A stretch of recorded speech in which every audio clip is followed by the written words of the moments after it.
Digam amém. Mas, irmãos, eu estou apaixonado com o livro de João, e eu tenho certeza que os irmãos vão ficar apaixonados. Hoje vamos voltar para casa tendo o entendimento que Jesus Cristo é o nosso Deus, que é o nosso Senhor. Deixa eu repetir, que eu acho que os irmãos vão entender. Nós vamos voltar para casa hoje com a mentalidade reforçada que Jesus Cristo é o nosso Deus, que Ele é o nosso Senhor. Amém? O meu desejo é que você retorne ao seu lar mais apaixonado por Jesus, que você volte para casa pensando em Jesus, que você acorde amanhã pensando nele e pôr em prática tudo que vai ser ministrado hoje. Amém? Então, por favor, João capítulo de número 1, e hoje nós vamos percorrer, se assim Deus nos permitir, o versículo 1 até o versículo de número 14. Evangelho de João, capítulo de número 1, verso de número 1 até o verso de número 14. Por favor, você que trouxe a Bíblia, sentados mesmo, nós iremos ler o texto bíblico. Diz assim: no princípio era aquele que é a palavra, ele estava com Deus e era Deus. Ele estava com Deus no princípio. Todas as coisas foram feitas por intermédio dele. Sem ele, nada do que existe seria feito. Nele estava a vida, e esta era a luz dos homens. A luz brilha nas trevas, e as trevas não a derrotaram. Surgiu um homem enviado por Deus chamado João. Ele veio como testemunha para testificar acerca da luz, a fim de que por meio dele todos os homens crescem. Ele próprio não era a luz, mas veio como testemunha da luz. Estava chegando ao mundo a verdadeira luz que ilumina todos os homens. Aquele que é a palavra estava no mundo, e o mundo foi feito por intermédio dele, mas o mundo não o reconheceu. Veio para o que era seu, mas os seus não o receberam. Contudo, aos que receberam, aos que creram no seu nome, deu-lhes o direito de se tornarem filhos de Deus, os quais não nasceram por descendência natural, nem pela vontade da carne, e nem pela vontade de algum homem, mas nasceram da vontade de Deus.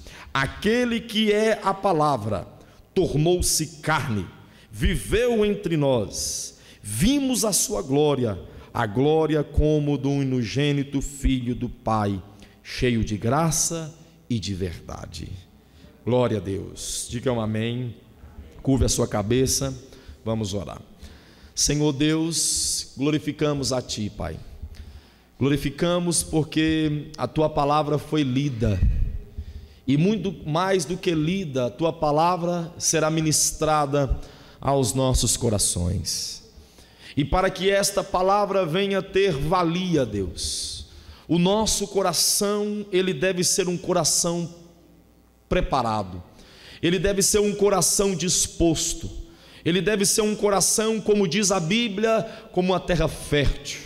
A tua palavra é a semente, e a minha oração é que o teu Espírito regue em nós a água, a luz, a nossa mente, para que essa palavra germine, produza frutos que te glorifique e te exalta. E Senhor, sem o teu Espírito, sem teu fogo, sem a tua unção, sem a tua luz, sem o teu brilho, Deus, as minhas palavras se tornarão inúteis a transformar o teu povo. Mas como é o Senhor, como é o teu Espírito que falará através de mim, ou por intermédio de mim, meu Deus, ó Pai amado, no nome de Jesus, pedimos, ó Pai, transforme as nossas vidas, transforme as nossas histórias, ó Deus, ó Pai, tudo para a glória e para o louvor do teu nome. Esse é o nosso desejo, o nosso pedido, a nossa oração, no nome de Jesus, amém e amém. Glória a Deus, amém. Deixa a sua Bíblia aberta, vamos aprender hoje aqui algo extraordinário que vai aquecer o nosso coração, o nosso amor a Deus, amém. Nesse sermão hoje eu quero trazer uma reflexão sobre a pessoa de Jesus Cristo. Eu quero que os irmãos hoje possam, através desse texto que nós acabamos de ler, reconhecer que Cristo primeiramente é a nossa força. Segundo lugar, eu quero que os irmãos hoje aprendam e entendam, através do texto que nós lemos, que Cristo, além de ser a nossa força, Ele é a nossa luz e Ele é o nosso Salvador. E que no final do sermão você possa compreender que não é pela sua força, não é pelos seus méritos que você é salvo, mas sim pela vontade de Deus, amém? Dito isso, por favor, volte os seus olhos ao texto e vamos agora aprender algumas coisas aqui que o texto nos oferece. Primeiro é no verso de número 1.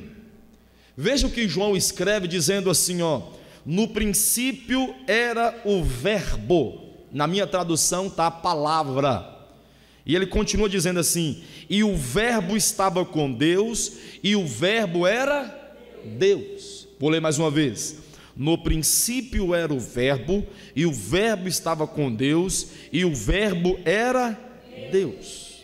A pergunta é: o que João está falando sobre princípio? Quando João diz no princípio, João está fazendo alusão ou referência a Gênesis capítulo 1, versículo 1, onde a Bíblia nos narra, o nosso patriarca Moisés vai nos contar a história da criação. Então quando João fala no princípio, ele está se referindo à criação. Agora continue lendo o texto.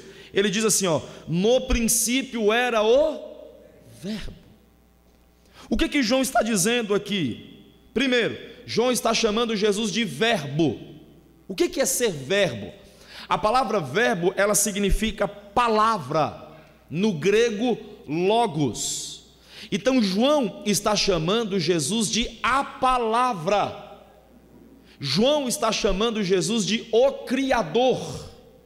Mas o que eu quero que você entenda, que quando João inicia o texto dizendo no princípio era o verbo, João está fazendo referência à pré-existência de Jesus. Repita comigo: pré-existência.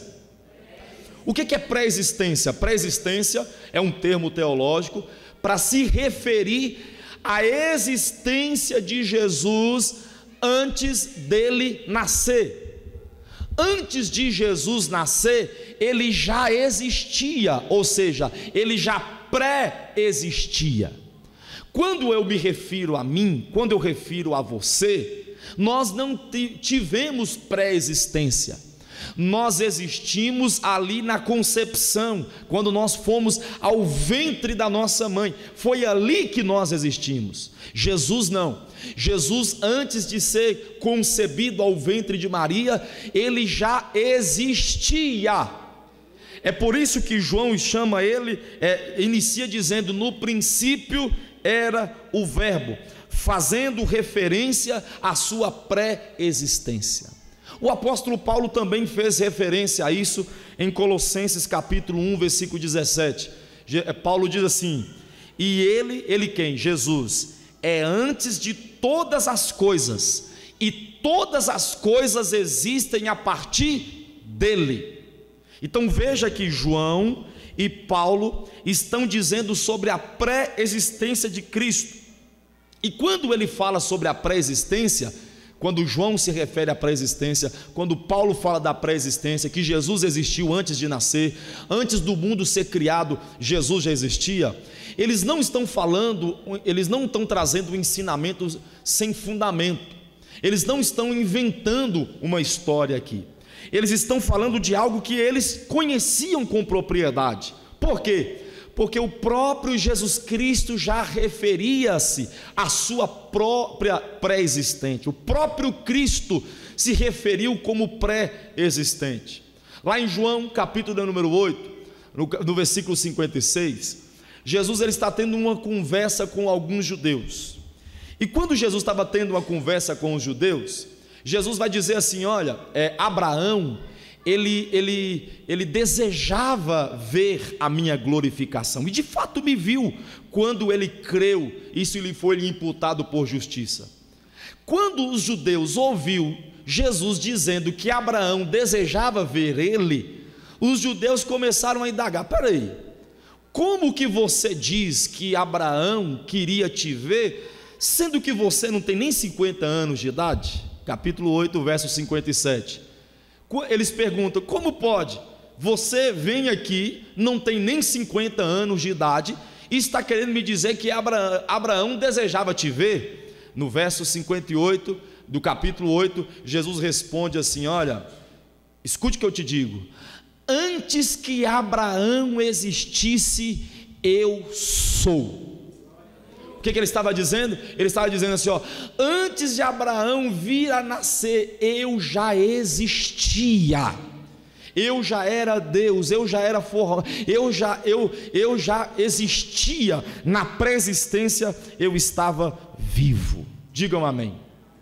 Então, quando o texto fala sobre no princípio era o verbo, ela falando sobre a pré-existência do Senhor. Quem me entende, diga amém. Volte os olhos ao texto, por favor, e veja que João não somente dizia que ele existia. Repare para você ver, verso de número 1, olha o que ele diz: no princípio era o verbo. Ele está dizendo que ele existia, certo? Só que ele não só diz que Jesus existia, ele diz outras coisas mais. O que ele diz? Ele diz assim, ó: e o verbo estava com Deus. E ele para aí? Não, ele continua dizendo mais. Ele continua dizendo assim, ó: e o verbo era Deus. Então perceba que João está falando de João está fazendo três afirmações somente no versículo de número 1. João está fazendo três afirmações sobre a pessoa de Jesus Cristo. Quem está me entendendo, diga amém. Vira para o seu irmão e fala assim: ó, Deus está falando com você. Fala com ele. Fala com ele, fala assim: Deus está falando com você. Fale com ele. Aleluia, Deus está falando conosco. Então preste atenção agora. Olhe para mim. João está fazendo três afirmações sobre a pessoa de Jesus. Primeiro, João está falando sobre a pré-existência de Jesus. Jesus já existia antes de nascer no ventre de Maria. Segundo, João está falando sobre a comunhão. Não é isso que o texto está dizendo? No princípio era o verbo, pré-existência, e o verbo estava com... Jesus não só existia, Jesus ele tinha comunhão com Deus, ele tinha relacionamento com Deus. Digam amém. E ele continua dizendo assim, ó: esse Jesus que já existia, esse Jesus que tinha comunhão com o Pai, ele não para aí, ele continua dizendo: e ele é Deus, dando referência à divindade de Jesus Cristo. Então perceba que só no verso de número 1, João fala sobre a pré-existência, João fala sobre a comunhão e João fala sobre a divindade do nosso Senhor. Amém? Continua o texto, por favor. Continua o texto. Verso de número 3. Ele diz assim: todas as coisas foram criadas por intermédio dele, e sem ele quem? Sem Jesus. Escute o que João está dizendo. João está dizendo: sem ele, sem Jesus, nada do que existe teria sido feito. O que João está chamando Jesus aqui? De Criador. Em apenas 2 versículos, apesar que eu pulei o versículo 2, que o versículo 2 está repetindo o verso 1, mas apenas em 2 versículos João chama Jesus de pré-existente. João chama Jesus, revela Jesus com comunhão com Deus. João revela Jesus como divindade, e João revela Jesus como Criador. Amém? Você pode dizer amém? João apresenta as credenciais de Cristo aqui. E eu gostaria de observar um negócio interessante, curioso, a título de curiosidade para os irmãos, a respeito da criação da terra. Se você pegar a Bíblia lá em Gênesis capítulo 1, verso 2, Lá no versículo 2 vai dizer assim, quem me ouve diga amém.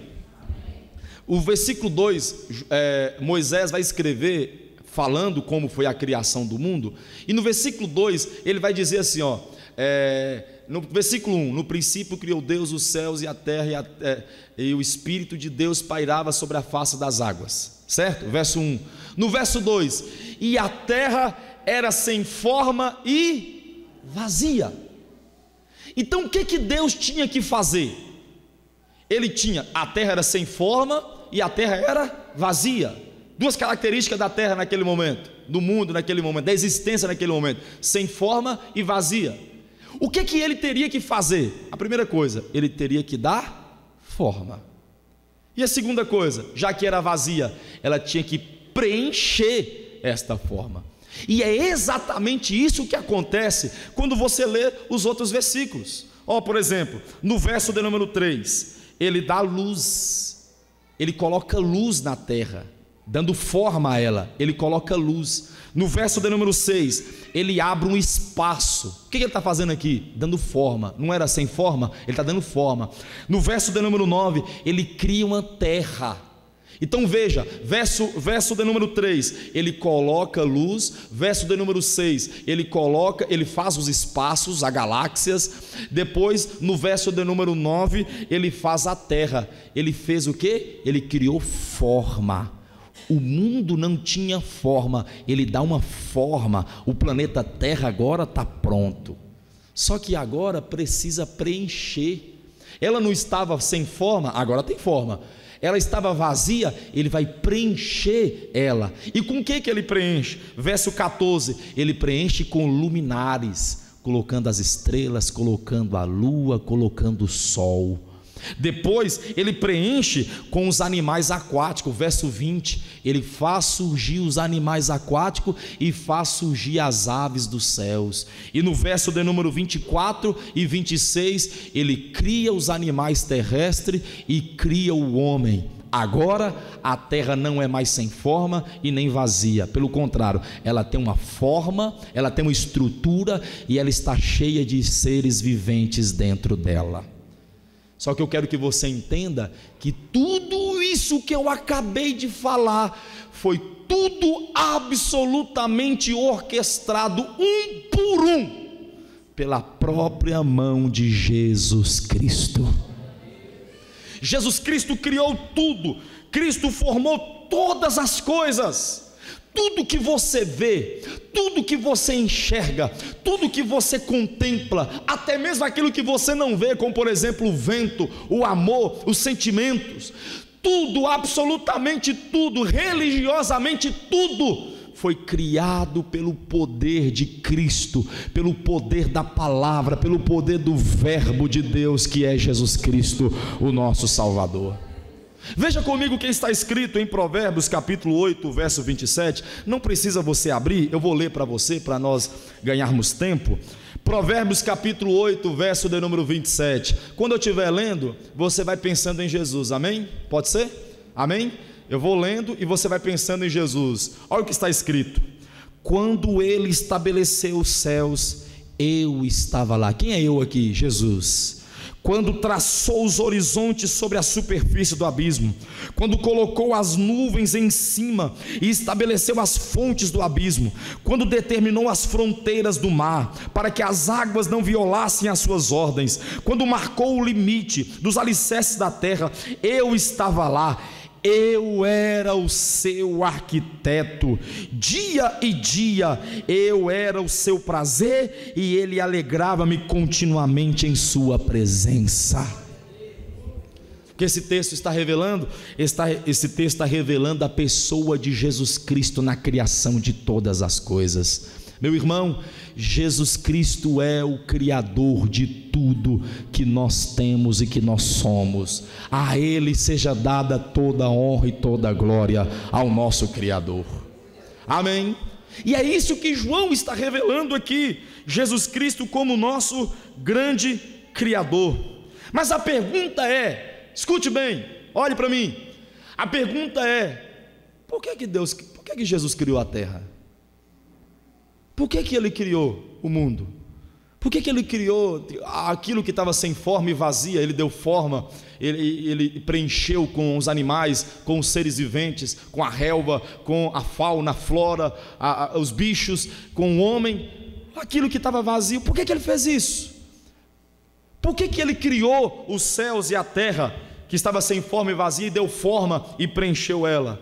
Paulo responde isso no capítulo 1, verso 16. Paulo responde dizendo assim: porque nele foram criadas todas as coisas que há nos céus e há na terra, as visíveis e as invisíveis, seja tronos, seja dominações, sejam principados, sejam potestades. Agora ele responde, tudo foi criado por ele e tudo foi criado para ele. Não entendi, pastor, vai entender agora. A pergunta é: por que Deus criou o mundo? Deus criou o mundo junto com Cristo, junto com o Espírito Santo de Deus. Eles criaram o mundo para que o mundo o glorificasse. Por que muitas pessoas estão deprimidas? Por que muitas pessoas, quando vão deitar, sentem um vazio no seu coração? Por que muitas pessoas sentem um vazio dentro do seu ser? É porque eles não estão cumprindo para aquilo que foram chamados. E nós somos chamados para quê? Nós somos chamados para a glorificação do nome do nosso Criador. Mas o que acontece hoje é que a criatura quer dominar o Criador. O problema hoje é que a criatura quer ser o Criador. A criatura quer expulsou, rejeitou o Criador, e esse é o problema da humanidade. Não glorificam a Deus. Nós fomos criados para glorificar o nome do nosso Deus. Amém? Amém? Glória a Deus. Então observe comigo, João apresenta Jesus como palavra, como verbo.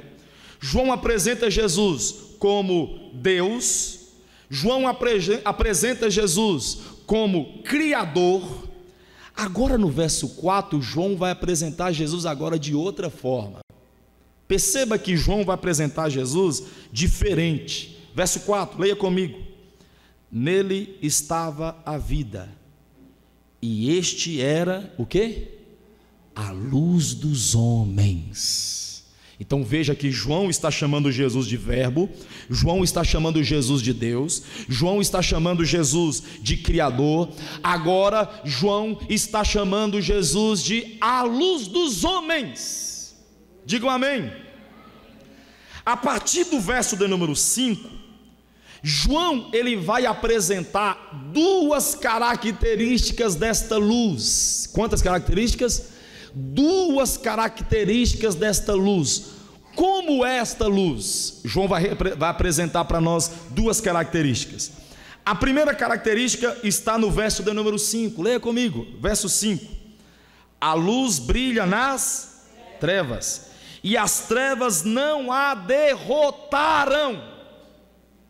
Primeira característica que João apresenta à luz, que é Jesus, é que esta luz é forte. Deixa eu repetir. Esta luz, a luz que ilumina os homens, a luz que criou tudo, a luz que é Deus, que chama Jesus, Ele é forte. O Deus que nós servimos, Ele é forte. E diante desta luz eu devo descansar. Aleluia. Eu sei que humanamente, cientificamente falando, que o correto é dormir na escuridão, não é assim? Lá em casa, por exemplo, nós não dormimos com a luz acesa, apaga-se tudo. Eu já ouvi alguém dizendo aí que é importante apagar para que a mente não continue funcionando, né? E você desliga, apaga tudo e o corpo descansa mais. Eu não estudei sobre isso, mas é o que se diz por aí, que a luz apagada, o seu corpo descansa mais. Mas voltando para a vida espiritual, aqui é o contrário. Quanto mais próximo da luz você estiver, é aí que você descansa cada vez mais. Por quê, pastor? Porque a luz que nós servimos é forte. As trevas não o derrotou, as trevas não o venceu, as trevas não o e nem vai vencer e nem vencerá, porque a luz que nós servimos é forte. É por isso que em Joel capítulo de número 3, versículo de número 10 está escrito: diga ao fraco, eu sou forte. Quem é? É o fraco que está dizendo, o forte não. O profeta está dizendo para os fracos: ei, pessoal fraco, deixa eu te falar, Deus é forte. A luz que nós servimos é forte. O Deus que nós glorificamos, Ele é forte. Você pode dizer amém? Aí eu vou me lembrar de uma ilustração muito interessante. Que muitas das vezes nós servimos um Deus que é forte, um Deus que tem todo o poder, e parece que nós esquecemos disso, não é verdade? Parecemos que nós esquecemos, quando nós estamos em lutas, em aflições, parece que nós esquecemos que o Deus que nós servimos é um Deus forte. Nós esquecemos que o Deus que nós servimos, Ele tem todo o poder nos céus e da terra, e nós agimos como se Deus fosse fraco. Nós agimos como Deus não tivesse no controle de nada. Nós agimos como se Deus não tivesse condição de resolver, ou condições de resolver os nossos problemas. Muitas das vezes é assim. Por quê? Porque muitas das vezes nós tratamos assim, nós fazemos assim, porque realmente nós não sabemos o poder que Deus tem. Aí eu vou me lembrar de uma ilustração muito interessante, de um rapaz que foi para aquelas disputas de toureiro, e o rapaz teve a curiosidade de, em vez de ficar na arquibancada e ver o show ali, com o touro e o toureiro, o maestro, né? Ele adentrou até onde os touros ficavam. E quando ele entrou, ele percebeu que tinha um touro que estava amarrado, e ele chegou bem próximo do touro para ver como o touro é, mais próximo, bem de perto, visualizar e quem sabe, né, até tocar no touro. Ele se apresentou, e quando ele foi se aproximando do touro, que ele olhou para o pescoço do touro, tinha uma corda. Irmãos, a corda era absurdamente fraca.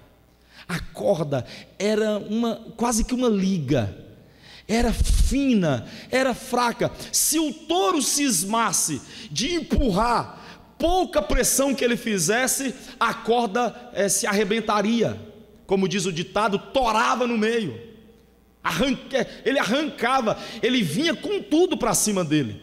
Quando ele percebeu que a corda era fraca, que a corda era frágil, ele se fechou todo, começou a tremer, ficou paralisado. Ele foi fazendo movimentos bem leves, sem movimentos bruscos. Ele foi virando devagarzinho, deu as costas para o touro e começou com passos bem devagar a sair da presença do touro, sem que o touro percebesse. E ele está saindo quase que engessado, quase como uma estátua.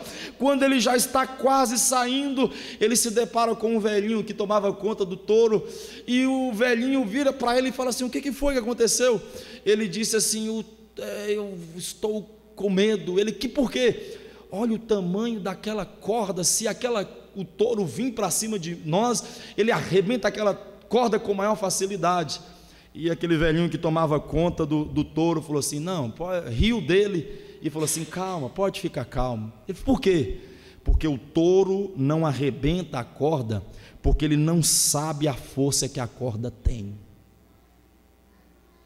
Muitas das vezes nós estamos desta maneira, só que do contrário. Nós estamos fugindo, nós estamos desesperados, nós estamos angustiados, nós estamos tão aflitos, choramos, ficamos como pessoas que não conhecemos Deus. Irmão, para com isso e reconheça que Deus é forte. do contrário daquele touro. Aquele touro não sabia que aquela corda é fraca. Meu irmão, nós não somos touro, e nós sabemos que o Deus que nós servimos não é uma cordinha fraca, Ele é um Deus forte. Então vamos viver, vamos caminhar, vamos continuar tendo este entendimento. O Deus que nós servimos é um Deus forte. Você pode dizer amém por isso? Outra característica que João apresenta a Jesus é no verso de número 9.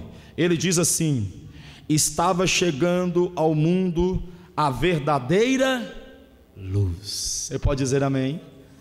Qual a primeira característica? A luz é forte. Qual a segunda característica? A luz é verdadeira. Aqui a palavra verdadeira no original, no grego, ela significa, ela tem um sentido de genuíno, de real, de ideal, de perfeição. Então João está dizendo assim, a luz, Jesus, Ele é a luz genuína. Jesus é a luz perfeita. O doutor William Hendricks vai dizer assim, a luz de Cristo, diante de todas as outras luzes que existem, todas as outras luzes se ofuscam diante do brilho da glória de Cristo Jesus. Por que todas as outras luzes se ofuscam? Porque todas as outras luzes são falsas. Só Cristo é a luz verdadeira. Só Cristo é a luz real. Só Cristo é a luz perfeita. Por isso eu quero convidar você a levantar sua mão e glorificar essa luz verdadeira, essa luz real, Jesus Cristo, que é o nosso Senhor e o nosso Deus. Amém? Vamos aplaudir o nosso Senhor, por favor.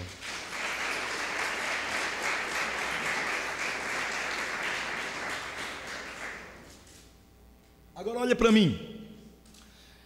Eu estou até este momento apresentando a perfeição de Cristo, não é verdade?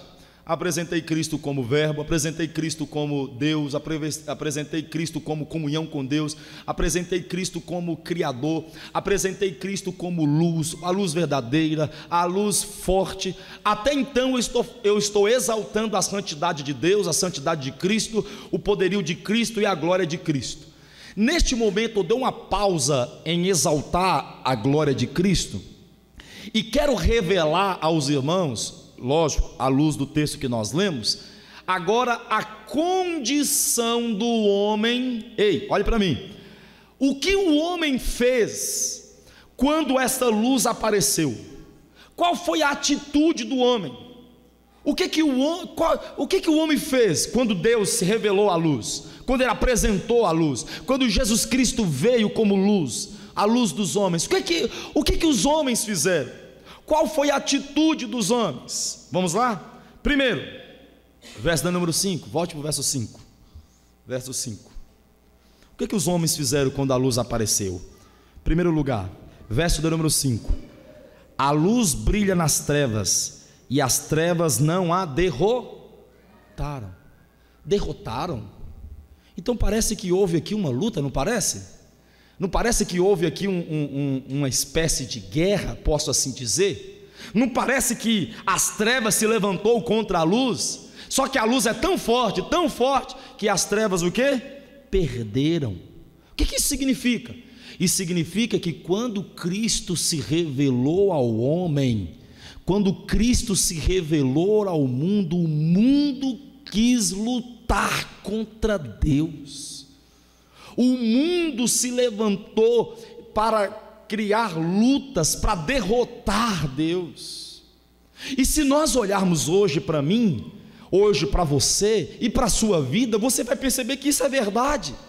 Por que, pastor, que é verdade? Irmão, veja a dificuldade que você tem de participar das coisas de Deus. Veja a dificuldade que você tem para orar. Veja a dificuldade que você tem para ler.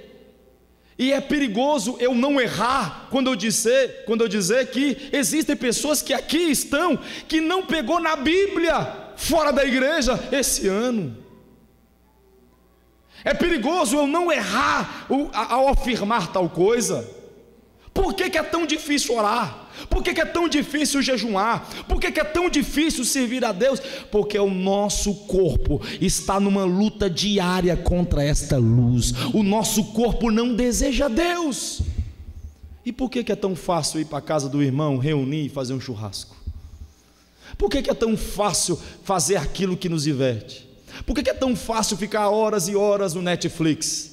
Por que é tão fácil ficar horas e horas no Facebook? Porque o meu corpo, o seu corpo, o nosso corpo não deseja a luz. Ela luta contra ela, não deseja Deus, não quer Deus, e faz de tudo, até mesmo que sem você perceber. Mas graças a Deus, Deus colocou um pastor, Deus colocou um ministro em cima dos púlpitos para te alertar sobre a verdade de como você é. Você é uma pessoa que precisa de Deus, porque se você não tiver Deus na sua vida, você vai pecar, e se mergulhar em pecado e não vai perceber, porque o seu corpo vai ofuscar o brilho, vai te cegar, para que você não tenha contatos com Ele, não tenha contatos com Deus. Estamos de pé em guerra. Estamos de pé de guerra com Deus. O nosso corpo não quer Deus, pelo contrário, ele milita contra Deus. Verso 10, por favor. Aquele que é a palavra. Quem é a palavra? Quem é a palavra? Jesus. Ele é o verbo. Aquele que é o verbo estava no mundo, e o mundo foi feito por intermédio dele, mas o mundo não reconheceu. Meu irmão, o mundo não reconhece Cristo como Senhor e Salvador. Ah, pastor, mas o cristianismo hoje talvez seja aquilo que é mais o maior religião do mundo hoje é o cristianismo, e eles creem em Cristo, mas não é assim. Existem pessoas que confessam muitas vezes, mas não é só confessar que o texto está dizendo. O texto está dizendo, além de confessar, viver. O mundo não vive para Cristo. O mundo rejeitou Cristo, principalmente quando Cristo veio como homem, ele foi rejeitado. Verso de número 11. Ele veio para os seus, mas os seus não receberam. Por quê? Porque o homem não deseja Deus, o homem não quer Deus, o homem rejeita Deus. E quando nós olhamos a luz, olhamos ao decorrer da história, nós percebemos isso. Os nossos apóstolos foram mortos como? Eles foram mortos com lança, com espada, foram decapitados. Alguns, como Pedro, foi crucificado de cabeça para baixo. Paulo foi decapitado. Por que esses homens morreram tão feio assim? Por que os pais da igreja morreram na boca dos leões? Por que os pais da igreja morreram em estacas? Foram feitos como poste de iluminação quando os imperadores mandou atear fogo eles em praça pública. Por que esses homens morreram assim? Por que hoje nós temos países como, por exemplo, Paquistão, países como Coreia do Norte, que matam os nossos irmãos, que apedrejam em praça pública, que colocam em campo de concentrações para trabalhar até a morte? Por que hoje, quando você chega em uma empresa e fala que é cristão, as pessoas te veem, olha de lado, as pessoas muitas vezes te criticam, e você é sempre a referência, e quando você faz alguma coisa errada, eles tacam pedra em você? Faz alguma coisa errada, a primeira pessoa a apontar é para você. Por que isso? Por que existe essa perseguição, meu irmão? Não é porque eles estão perseguindo você, mas é perseguindo a luz que existe dentro de você, que chama Jesus Cristo.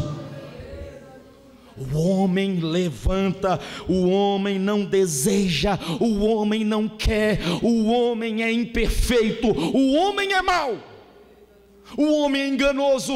O homem, quando vê a luz, ele fecha os seus olhos e não quer saber de Deus. Ele difama Deus, ele faz horrores, chacota, difama ao nome do Senhor.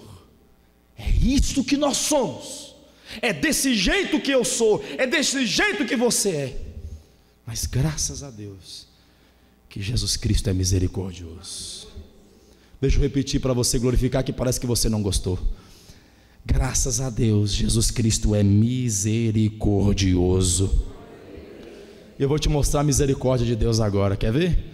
Verso 12. Olha a bondade de Deus aí para você.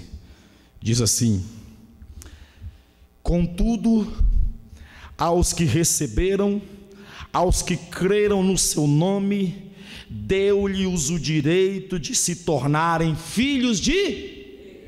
Aleluia. Vou ler para você glorificar. Olha que coisa linda. Olha o que eu acabei de falar. Olha a notícia ruim que eu acabei de dar para vocês.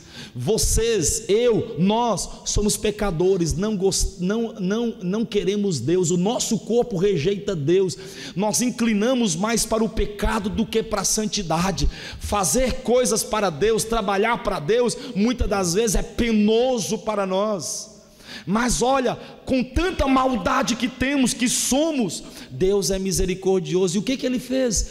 Ele te transformou filho dEle. Deixa eu repetir, Ele se transformou filho dEle. Olha o que está escrito: contudo, aos que receberam, deram-lhe o nome de ser, deram o direito de se tornarem filhos de Deus. Aleluia. Só que olhe para mim, para você ficar mais feliz ainda. Você não se tornou filho de Deus, você não é filho de Deus porque você é um cara inteligente. Eu sou um filho de Deus porque eu reconheci que Ele é Deus, eu entendi que Ele é o Senhor.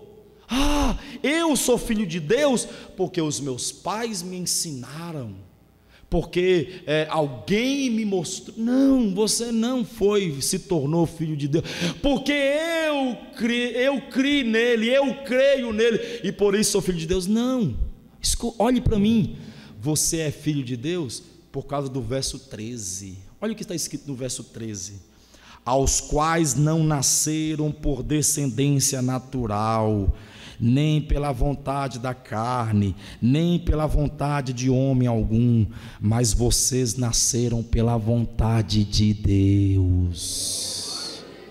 Vocês estão aqui esta noite porque Deus quis que vocês viessem neste lugar, para mostrar para você que você é um nada, para mostrar para você que você não deseja Ele, que você não quer Ele, que você está aqui pela misericórdia dEle. Você não está aqui porque recebeu um convite de alguém, você não está aqui porque não tinha outro lugar melhor para ir, você está aqui porque Deus te trouxe aqui. Foi da vontade dEle que você nascesse, foi da vontade dEle que você viesse, foi da vontade dEle que você o servisse, foi da vontade dEle. Não é pelo seu intelecto, não é pela sua vontade, não é pelo seu querer, pela sua sabedoria, é pela vontade graciosa e eterna do Deus que nós servimos, a Jesus Cristo, que é a nossa luz. É Ele e tão somente Ele o motivo pelo qual nós estamos aqui. Aleluia, nós nascemos por Ele e para Ele. Digam amém. E ele finaliza dizendo assim: esse Jesus que é a luz, que é a palavra, se tornou carne, habitou entre nós, vimos a sua glória, vimos a tua graça e vimos a sua verdade. Digam amém. Glória a Deus. Diante de tudo isso que nós aprendemos, que nós estudamos, que nós lemos aqui agora, qual é a aplicação que eu quero trazer para a igreja hoje? O que nós aprendemos com tudo isso que nós acabamos de falar? A primeira coisa que eu quero que você aprenda hoje, a primeira aplicação que eu quero que você guarde, que você aplique, que você pratique, é essa: eu devo reconhecer a soberania de Deus. Deixa eu repetir: eu devo reconhecer a soberania de Deus. Como eu devo reconhecer? Veja bem, Jesus, ele existe antes do mundo ser criado. Jesus tem comunhão com Deus. Jesus é Deus. Jesus é o Criador de tudo que vemos, tudo que enxergamos, visíveis e invisíveis. Jesus é a luz, e esta luz, ela é forte e verdadeira. Jesus, ele é misericordioso. Por que ele é misericordioso? Porque eu e você estava nas trevas, lutamos contra ele, rejeitamos ele, mas mesmo assim, na sua misericordiosa graça, ele te chamou, te restaurou e te deu vida. Diante de tudo isso, meu irmão, eu tenho que abaixar minha cabeça e dizer: só o Senhor é Deus. Eu tenho que abaixar minha cabeça e falar assim: Senhor, muito obrigado. Eu tenho que abaixar minha cabeça e falar assim: Senhor, eu não sou digno nem de olhar para os céus, eu não sou digno nem de estar aqui. O problema é que quando nós chegamos no culto, nós chegamos prepotentes. Nós chegamos no culto pensando que o culto é para nós. Hoje eu vou para o culto porque eu estou triste. Hoje eu vou para o culto porque eu quero ouvir uma palavra para me ficar feliz. Hoje eu vou no culto porque eu preciso ser curado. Meu irmão, isso não é culto. Isso não é culto. Aqui não é supermercado que você tem necessidade e vem suprir essas necessidades. Não. Aqui é um lugar onde você presta culto e louvores a Deus. E se Deus quiser te curar, louvado seja o nome dEle. Se Ele quiser entregar, louvado seja o nome dEle. E se Ele não der nada, continuaremos glorificando. Sabe por quê? Porque Ele nos deu vida, Ele nos deu salvação, Ele nos deu um nome escrito no livro da vida. E eu não merecia, você não merecia. Você era inimigo da luz, hoje você é amigo da luz. Você é filho da luz, mediante a graça dEle. É por isso que eu devo reconhecê-lo como Senhor da minha vida, como Senhor da minha alma. E em segundo lugar, a igreja deve viver como Cristo sendo a sua única razão de viver. Amém. Existem algumas coisas que, se tirar da nossa vida, nós morremos em pouco tempo. Por exemplo, comida. Se tirar a comida de você, você consegue sobreviver aí durante alguns dias, quem sabe até meses, sei lá. Se tirar a água de você, eu já vi falar que água até 7 dias, 8 no máximo, a pessoa morre. E se tirar o ar? Tem gente que em 20 segundos já morre, já desmaia pelo menos. Existem algumas coisas que não podem ser retiradas de nós. Se nos privar do banho, imagina nos privar do banho. Nós vamos arrecadar, nós vamos juntar um monte de impurezas que ao longo do tempo pode provocar algum tipo de doenças, quem sabe, e vir ser fatal. Agora, por que nós vivemos? Por que a primeira coisa que quando você acorda é puxar o ar? É lógico que a gente está puxando o ar dormindo, né? Por que na hora que chega meio-dia a barriguinha faz assim, ó, mó? Não é, Beth? Por que na hora que os braços começam a colar, a primeira coisa que você lembra é do barulho do chuveiro? Por que na hora que a boca seca, a primeira coisa que você lembra é da água? Porque são necessidades. É a necessidade do seu corpo. Meu irmão, existe uma coisa que é muito mais necessária do que isso, que chama Cristo. E por que nós não bebemos de sua água? Por que não comemos do seu pão? Por que não nos mergulhamos na água do teu Espírito? Por que não respiramos o doce perfume do Espírito de Deus? Por que não dedicamos a nossa vida para Ele? Jesus não tem sido a razão do nosso viver. Jesus não tem sido a prioridade da nossa vida. Pastor, o senhor está falando comigo? Estou. E infelizmente eu não queria dizer isso, mas eu estou falando também para a igreja brasileira. Eu estou falando para muitos irmãos que estão vivendo a vida de qualquer forma, parecendo que ele é o dono de tudo. Ah, eu sou especial. Você não é especial. Hoje mesmo faleceu um pastor chamado Anderson do Carmo. Morreu violentamente a tiros no Rio de Janeiro. Ele era pastor que tinha adotado mais de 50 crianças.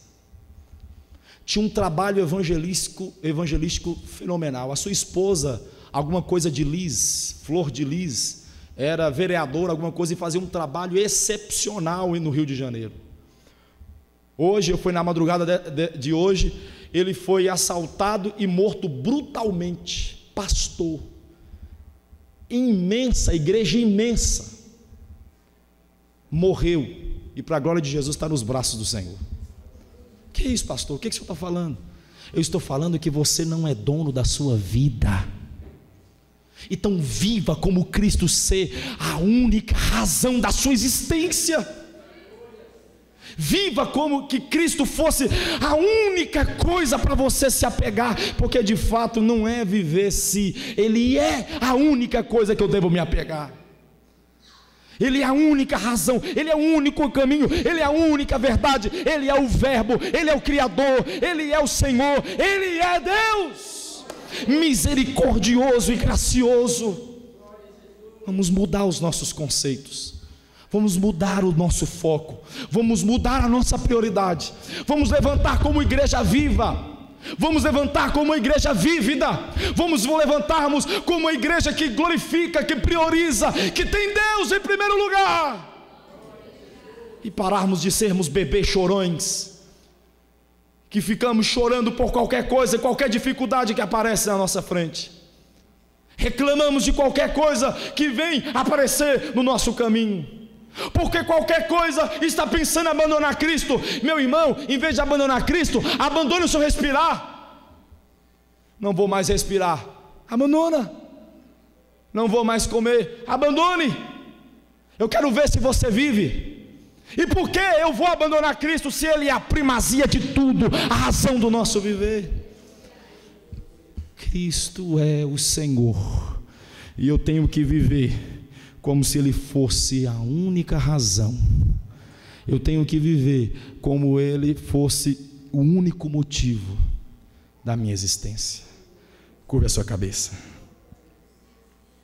Eu sei que o Senhor está aqui, Pai. Aleluia. Eu sinto a Tua graça. O meu coração está ardente. A minha alma está queimando. Ah, Deus, eu sinto como se fosse chamas em cima deste altar, porque a Tua palavra está revelando duas coisas que são verdadeiras. Primeiro, o quanto que eu sou pequeno, pecador, frágil, e o quanto o Senhor é bom, grande e misericordioso. São duas verdades, Deus, que eu quero que a igreja entenda. Sem Cristo não dá, sem Jesus eu não posso. Então toque sobre o Teu povo, que o Teu povo saia daqui confrontado com esta palavra, pensativo com esta palavra, e que o nosso sentimento seja esse: obrigado, obrigado, obrigado, obrigado, glória, glória, glória, glória, obrigado, obrigado, obrigado, glória, glória, glória, obrigado, obrigado, obrigado. Quando é o próximo culto? Quando é o próximo culto? Eu quero voltar aqui para glorificar o Senhor, eu quero voltar aqui para exaltar a Ele. Oh, aleluia. É assim, é assim, é assim que eu quero viver, anseiando dia após dia a Tua presença. Oh Deus, aleluia, aleluia. Espírito de Deus, restaura o Teu povo hoje, Restaure a tua igreja hoje. Restaure os teus filhos hoje, Deus. Oh, aleluia, aleluia, aleluia, aleluia, aleluia, aleluia, aleluia, aleluia. Oh glória, oh glória, oh glória. Oh Deus, aleluia, aleluia. Recalavasuriandoro manarabas, Ricamandorovoxui que indisérgia, Anamanará suriori que minore lavaxergue nurias. Uribi assuminou, reclamanarabasuriou de ré. Bendito seja Deus, bendito seja Deus, bendito seja Deus. Oh Senhor, não há outro. Tu és Deus, tu és Deus.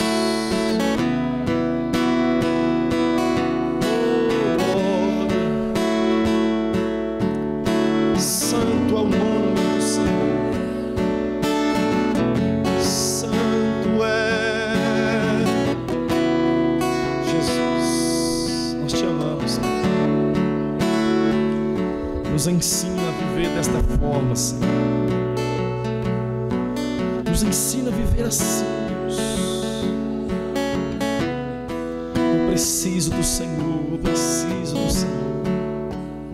Eu preciso do teu poder, eu preciso da tua graça, eu preciso da tua unção.